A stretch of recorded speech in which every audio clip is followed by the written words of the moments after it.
आज के जो सेकंड वीडियो, इस सेकंड वीडियो में हम अगला टॉपिक देखने वाले हैं। पिछली जो वीडियो थी, इस पिछली वीडियो में हमने बहुत कॉम्प्लिकेटेड टॉपिक, दिमाग का दही करने वाला टॉपिक, ट्रांसक्रिप्शन, ट्रांसलेशन, ट्रांसलोकेशन को अच्छे से समझ लिया, कुछ दही से लस्सी भी बना ली। और आज में एकदम सिंपल टॉपिक अपने को डिस्कस करने वाला है, वो है म्यूटेशन। और म्यूटेशन के साथ साथ हम डिस्कस करते हैं इधर थ्योरी ऑफ इवोल्यूशन।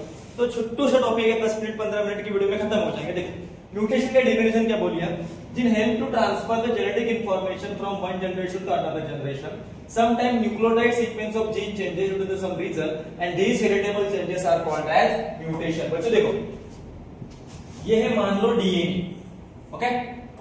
तो इस डीएनए की एक जो फ्रैगमेंट है, इस डीएनए की एक जो फ्रैगमेंट है, इस एक फ्रैगमेंट को बोला जाता है जीन।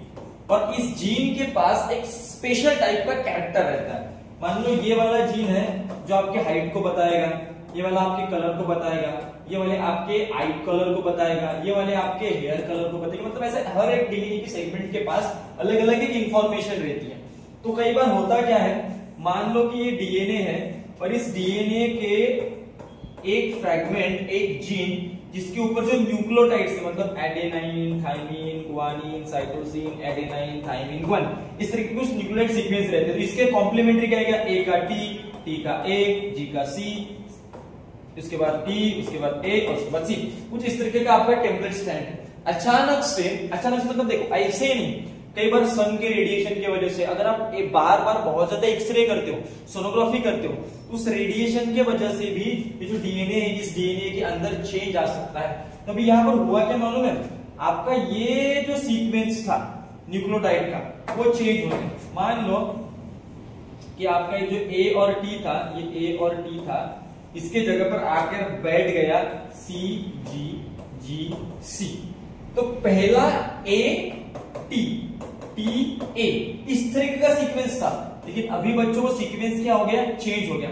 मतलब आपके डीएनए में जो चेंज आ गया है, उस चेंज को बोला जाता है म्यूटेशन। और ये म्यूटेशन अच्छा नहीं होता। कैंसर म्यूटेशन है, सिकल सेल एनीमिया म्यूटेशन है। तो म्यूटेशन की वजह से आपका जो स्ट्रक्चर है, इंटरनल हो गया, एक्सटर्नल हो गया, वो इंटरनल एक्सटर्नल स्ट्रक्चर चेंज हो जाता है। कई बार ये म्यूटेशन काम का भी रहता है, लेकिन कई बार ये हार्मफुल भी रहता है, क्योंकि आपके बॉडी के स्ट्रक्चर को चेंज करता है। ये हेरिडेबल है। मतलब अगर मेरे आंखों में कोई भी म्यूटेशन हो गया और मेरे काले आंखों की जगह पर नीले आंखें आ गई, तो मेरी जितने आगे की जनरेशन आएगी उनमें भी जो आंखें आएंगी वो नीले ही आने वाली है। दैट्स व्हाई यहाँ पर एक सेंटेंस यूज किया है कि ये जो पर्टिकुलर चेंज है, ये पर्टिकुलर चेंज आर हेरिटेबल। मतलब ये एक जनरेशन से दूसरी जनरेशन को ट्रांसफर होता है। तो ये भैया हो गया आपके एग्जांपल म्यूटेशन का एक सिंपल सा टॉपिक। उसके बाद एक छोटू सा टॉपिक हम डिस्कस करने वाले हैं, थ्योरी ऑफ इवोल्यूशन। देखो यहां पर हम सबसे पहले देखने वाली है कि भैया जो अपनी पृथ्वी माता है, पृथ्वी माता तैयार कैसे हुई। सबसे पहले जो ब्रह्मांड था एकदम खाली, और इस ब्रह्मांड में आपने कुकर लिया है और कुकर के नीचे गैस लगा दिया है। अभी कुकर का ढक्कन बंद है, अंदर उबाल आएगा और आपकी सीटी हो गई है खराब। एक ऐसा स्टेज आएगा कि अंदर का जो प्रेशर वो इतना बढ़ जाएगा कि एक बड़ा सा ब्लास्ट हो जाएगा, फिर वो कुकर कहां पर भी जाके गिर सकता है। तो वैसे जो ब्रह्मांड था, इसके अंदर गैसेस कंप्रेस होने लगी और इस कंप्रेशन की वजह से एक बहुत बड़ा ब्लास्ट हुआ, और उस ब्लास्ट को बोला जाता है बिग बैंग। ओके, एक बहुत बड़ा ब्लास्ट हुआ और उसी ब्लास्ट से अपनी जो मिल्की वे गैलेक्सी, अपनी जो सोलार सिस्टम है, वो सोलार सिस्टम बच्चों क्या हो गई, तैयार हो गई। ओके, तो ये सोलार सिस्टम में अपने एक प्यारा सा छोटू सा प्लेनेट जो कि है अर्थ, वो अर्थ तैयार हो गया। बच्चों अर्थ तो तैयार हो गया, लेकिन इस अर्थ पे इतना ज्यादा टेम्परेचर था कि कोई लिविंग ऑर्गेनिज्म सरवाइव ही नहीं कर सकता। तो मतलब लिविंग ऑर्गेनिज्म उस अर्थ के ऊपर एग्जिस्ट ही नहीं करते थे।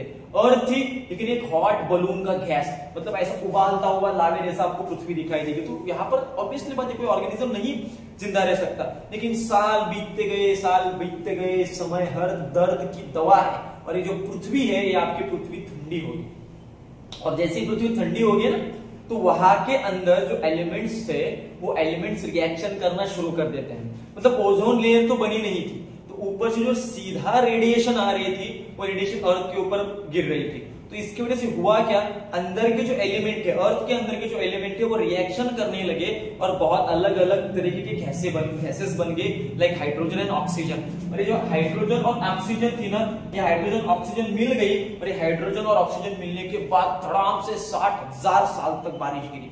और पहले बच्चों आपकी अर्थ थी ना, वो ऐसी टेढ़ी मेढ़ी थी, लेकिन उसके खड्डों में ये पानी भर गया। और अभी आप जब इस अर्थ को देखते हो तो ये अर्थ आपको ओव्यूल शेप की दिखती है।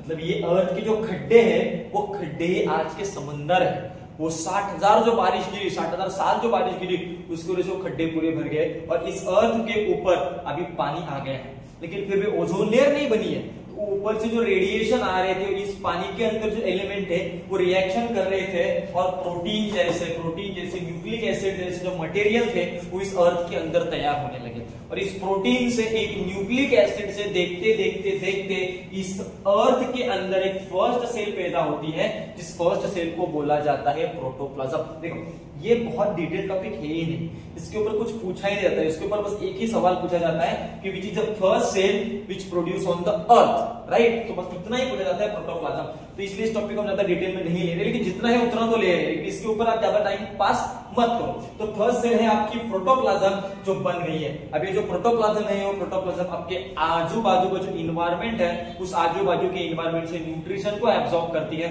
और न्यूट्रिशन को एब्जॉर्ब करने के बाद खुद की डेवलपमेंट करती है, मल्टीप्लाई करती है और देखते देखते इस सेल से 2 सेल 4 सेल 8 सेल और बड़ा बड़ा बड़ा ऑर्गेनिज्म क्रिएट होता है। और ये ऑर्गेनिज्म पानी से निकलकर अब जमीन पर चला जाता है और जमीन पर जाने के बाद वहां पर अलग अलग तरीके की स्पीशीज बनती है। तो इतना ही था आपका थ्योरी ऑफ इवोल्यूशन, ज्यादा कुछ इसमें डिटेल डीप नहीं है।